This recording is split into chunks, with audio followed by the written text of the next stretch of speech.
Hi, Nico. It's B2B time again. Excellent, Miguel. Another episode. So, what are we going to talk about today? Well, Nico, the idea is to talk about the buyer persona and the buying committee. Define it, understand it, start to differentiate it, and in this way, you can understand this character or group of people much better. Excellent. Let's get to it then. Should we call in a crew member? Yes, let's call someone who can define it for us based on their experience and tell us a bit about what their definition would be. Hi, Nico and Mige. The buying committee is the group of people who together make the B2B purchasing decision. This committee is made up of a decision maker, a blocker, a champion, or hero, among others. Every company is different, and so their committee should also be different for each product or service. Thank you, Mario. Excellent starting point. What do you think, Miguel? That definition? I feel that's correct, Nico, to say that a buying committee is made up of a group of buyer personas. I think that's right. It also seems that the blocker is a role that any buyer persona can take on, just as a promoter can also be a state for each one. Like an additional label. Exactly, because I can't just say I'm the blocker, since the blocker could be someone from legal, for example. We'll talk a bit more about each type, which is really a position within the company, but I can have a label, which is my status that defines me within the buying committee, like I'm the blocker or I'm the promoter, and it's Different, let's say, in each business. In each business, you might say the blocker could be someone from legal, the blocker could be from purchasing, finance, technology, or security of the, information, maybe it's even the owner. I mean, the blocker could honestly be just about anyone at all. or whoever already has their own deal with a particular supplier. But I can't say the blocker is a specific position or Like, I think that's where the confusion comes in. Because when we define that purchasing committee, we talk about different people, but who are those people?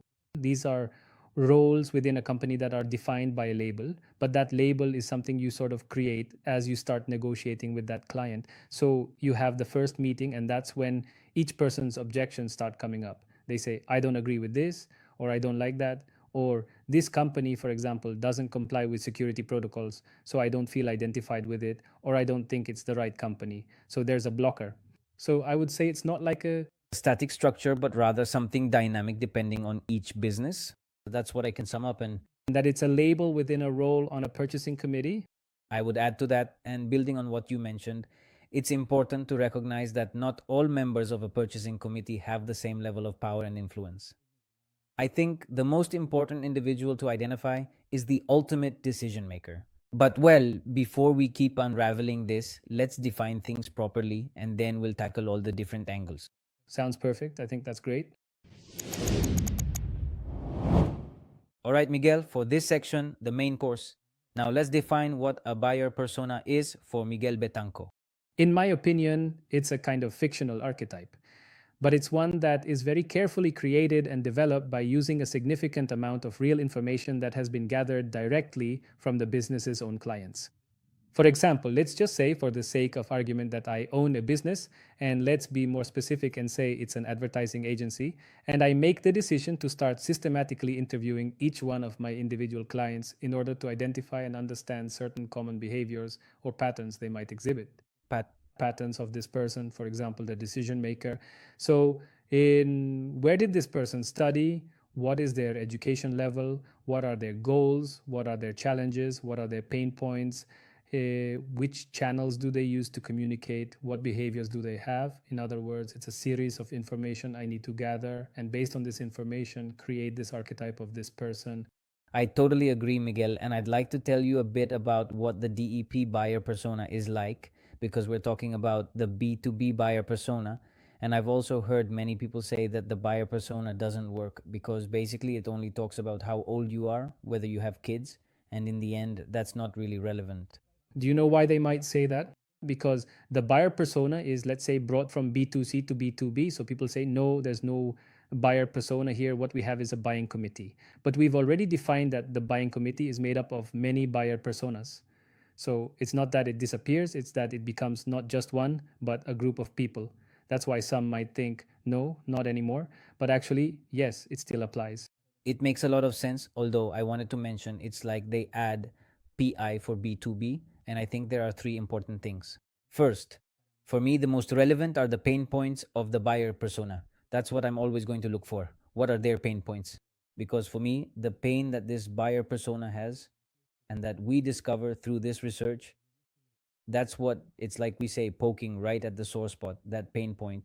That's what will give us, I would say, the key for our hook, for that catch. Exactly. This pain should become an opportunity for the provider, for the person who is offering that service. In other words, by identifying that pain, for example, one pain point could be that customer service is terrible, right? And if I have really good customer service, then I can wear that as a crown, as a virtue or a feature, as something unique I bring to address my user's pain. So, what you're saying is to use the pain point as a banner, as a key feature for that message. And what I mentioned about the golden copywriting is being able to say it in the exact words that decision maker is thinking about their pain. That to me is crucial. And there's a third point that I think is very important in the buyer persona, and that's the emotional component.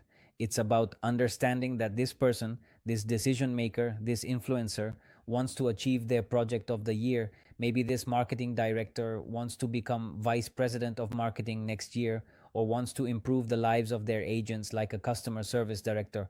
So for me, that emotional aspect is important in business to business, not to lose sight of it. And yes, we are very rational, but we are human. So that's why the TRESP formula is both rational and emotional. Of course, it has both components because a person has an emotional side, even within the same company. And as B2B marketers, we can't ever forget that. It can't be 100% rational. Of course, it's rational because if the person makes a bad decision, they could be fired from the company for making that bad decision. But it's also emotional because that person aspires to grow within the company. They have certain pains, certain behaviors that are emotional, but also rational. So, and this is where creative copy comes in because we can't just think that creative copy is only for B2C, creative copy is also for B2B. In other words, creative strategies should also be present in B2B and should address insights that are identified from the buyer persona, from the research we were talking about. This research is done through surveys, by gathering data, and being able to arrive at these insights, which are then turned into a creative campaign. And we can't forget that because what I've heard a lot on social media is this kind of irrational B2Bism, this strict B2Bism. It's very structured, and in the end, it becomes something very flat that doesn't connect. I think that's just an excuse for mediocrity. It's simply much easier to say, no, in B2B, we're only rational. Why should we think about that? As if B2B buyers weren't human beings. And that's my point. Exactly, because within the company, there are both emotional and rational people, and we can't ignore that emotional side because we have to connect. The company has to connect with the other company and with the people inside that company. It's a Shortcut. Look, I have the data for you. McKinsey, I don't have the exact study, but McKinsey has shown that companies that inject creativity into their proposals and messages are seeing higher revenue because they connect better. Because today it's not just about meeting a need, it's about connecting with my client and turning them into a fan. That's where we are after the pandemic. We already know what a buyer persona is, but then what is a buying committee? Okay, the buying committee, as Mario mentioned, and we've repeated this, is basically the group of buyer personas who make up a company's purchasing decision, right? Now, what we wanted to talk about is the different profiles we find there. And as we mentioned before, each one could end up having a different label, right? And it's important that we have them very clearly defined. Miria, I have a tip for you. According to a study by Garner, between 6 and 10 people are involved in a BB decision. And I think there's a key thing here, and that is that realistically, well, there could be 10. Imagine a purchasing committee of 10. it's not easy starting to get the buyer persona out of each of those. But I think there's something key here because we always need to optimize, and that's knowing who is more important than the others. Not everyone will have the same relevance. Nico, let me tell you about a study they did where they ran a marketing campaign using the insights from each of the people who make up a purchasing committee. Yes, and they almost created a message for each One. versus taking the lowest common denominator among them. For example, an insight that everyone can share, Like a pain point for everyone. a pain point or insight or a challenge. Because in the end, if there's a lowest common denominator, everyone wants the company to grow through this solution. There is a goal behind the purchase. And you have to find that goal. So they ran those two campaigns, and in the end, the campaign that focused on that lowest common denominator was more successful than the one that had a message for each person. So that leads me to think that yes, it's important to define them, but it's also important because we can't run 20 campaigns or 10, like you said, there are 10 people on the purchasing committee. So are we going to do a campaign for each one? I think it's, and how are you going to reach, How do we reach the finance person? And it can make the marketing process much more complex? Well, Miguel, now let's define how we understand each role within the buying committee based on our experience and what we've seen. It's important to note that each company has different components within the buying committee, but these are, let's say, the most common ones, the ones we're going to discuss today. So let's get started. For example, who would the influencer be? In my experience, what I see as the influencer is generally the person who is specifically sent out to go and find a curated shortlist of a few potential suppliers who can help to solve whatever particular problem the organization is facing. Yes, or this influencer has often also been educated through demand generation. So they say, these are the ones I want to work with them, or I can bring them into. Yes, because they're the one who initiates the contact and is like our first point of entry into the committee. That's how I would define the influencer. And I'd like to add that going back to the topic of labels, this influencer can have different behaviors, But let's pause there because we need to keep defining the roles. but I want whoever is listening to us to always keep that in mind. Yes, that is correct. These are the specific roles that you will generally find within a purchasing committee.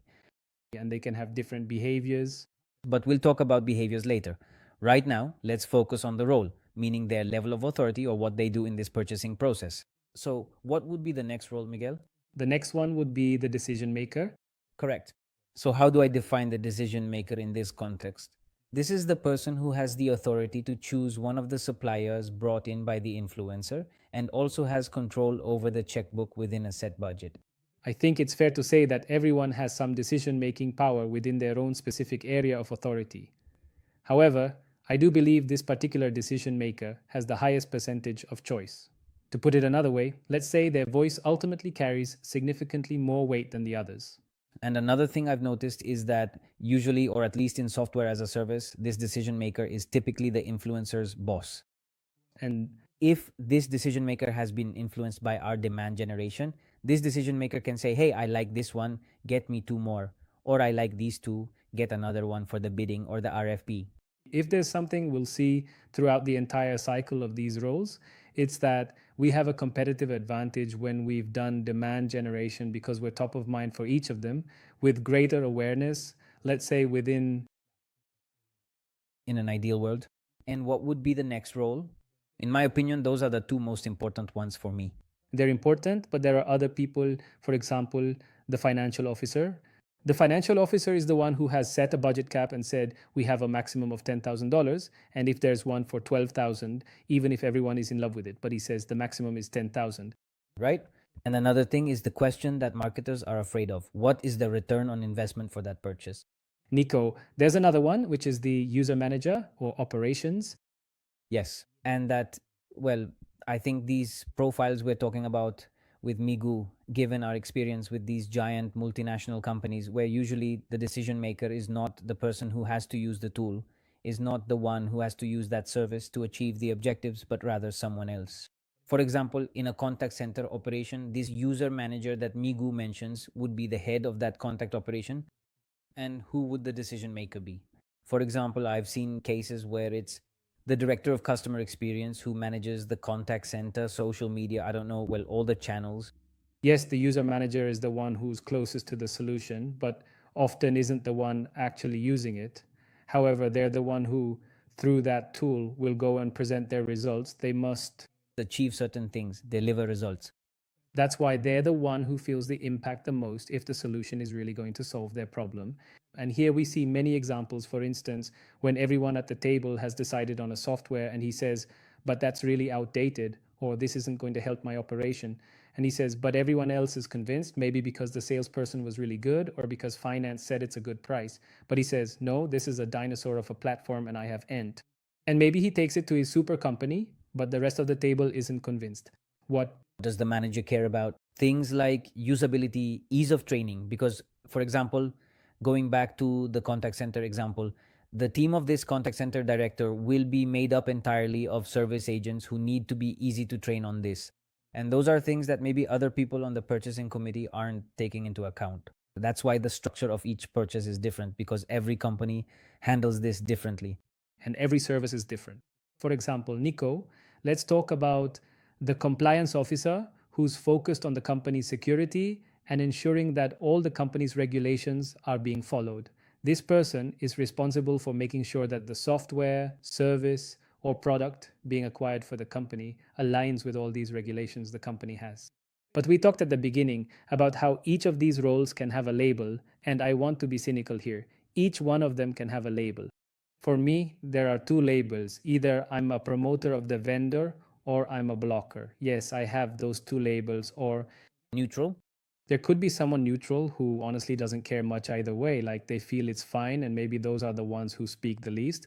But the blocker is usually the one drilling you in the meeting, like, but you don't have enough security for the company, or you're not solving my pain point, which Becomes the most complicating the business. And on the other hand, there's the promoter, who is probably the one we've been educating, Also called the champ. the champion, or the promoter, as this person is also commonly called, is the key individual who is actively trying to convince the other members of the purchasing committee to acquire that specific service or product for the company. Nico, and I want to say something to wrap up.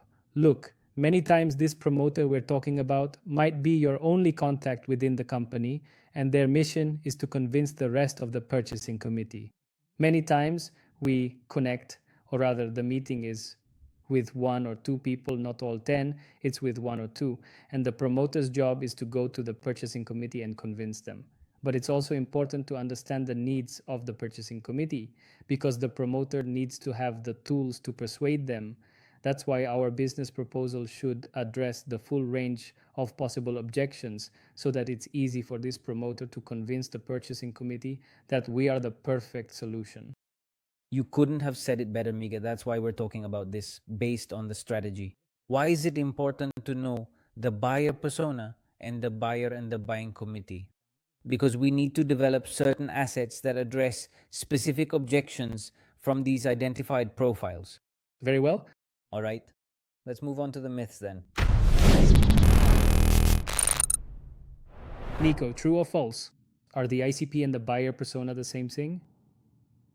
No, but I'll explain why based on how we understand the ICP. For example, let me give you an example with P. We have two ICPs that are very different from our buyer persona or the buying committee. I'll put it this way. The ICP is the company where our buying committee works. We have two in P, an ICP that, well, for those who don't know, ICP stands for Ideal Customer Profile, the profile of the ideal client. But for us at BB, that profile is the profile of a company. For example, we have two, what we call the dinosaurs and what we call the digital natives. The dinosaurs are giant companies that they often struggle with digitalization. Yes, they're global, they operate worldwide. And then the other type are very internet-based tech companies, and each has their profiles, and each one has their purchasing committee with their particular needs. Clear? The ICP would be a company, but it is an archetype of a company. Is a company Considering the large number of employees involved and operating within this particular industry, then yes, that is absolutely a fitting description of what one would consider an ideal company. Yeah, it's like, I believe that the analogy, the buyer persona is to a real person what the ICP is to a real company. Yes, let's say that's what we're working on at 3Pi. We call the ICP the ideal company. Within that company, there is a purchasing committee made up of several buyer personas. Perfect. You just tied everything together beautifully. I have nothing more to add.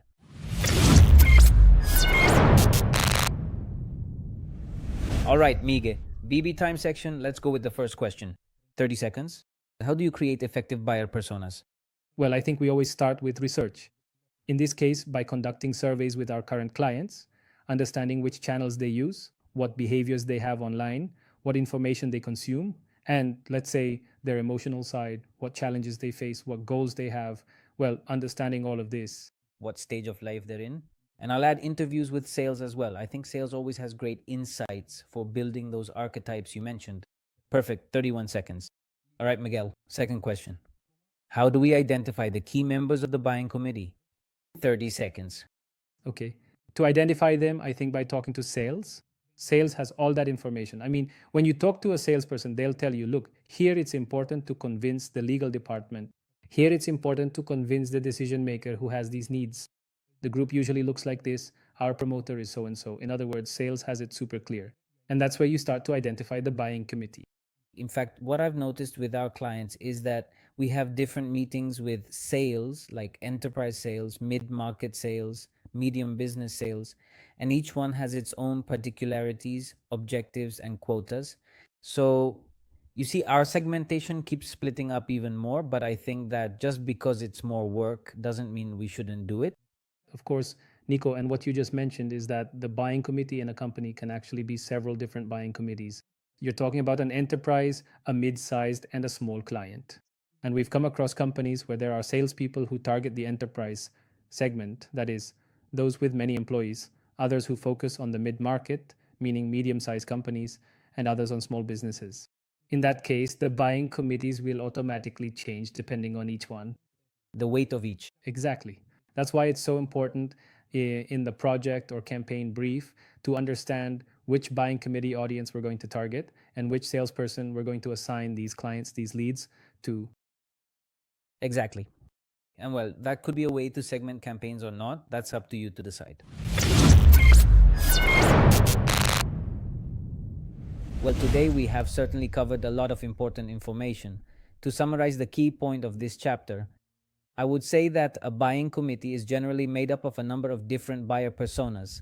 And likewise, it's important to note that the people in that buying committee work for a company that becomes our ideal customer profile. That's right. And those particular members of the committee can, in fact, be assigned their own specific label. Of course, each member can have a label. They can be a promoter, a blocker, or be in a neutral position in a neutral state. We have discovered that the most effective way to develop a campaign for this buying committee. The way we do this is by diligently finding and thoroughly understanding those crucial patterns within the buying committee. We're looking for that minimum common denominator shared among them, which are their significant pains, their pressing challenges, their ultimate goals, and their observable behaviors. This deep insight is what helps us to construct a truly powerful and resonant message that then becomes the very foundation for our marketing campaign. To hit the mark, to give it the punch we need. To deliver that punch. And by understanding them very well, by conducting this research thoroughly, we can mitigate, let's say, the failure of our marketing campaign. Because clearly we have done in depth research and know them so well that we are confident our value proposition will be very powerful. You said it very well, Miguel. I have nothing more to add. And with that, well, we conclude this episode. I loved it. I think we achieved our goal. And well, if you have any questions, objections, doubts, myths, or comments, we are more than willing to address them all. And we'll see you in the next episode. Bye, Miguel. Bye bye.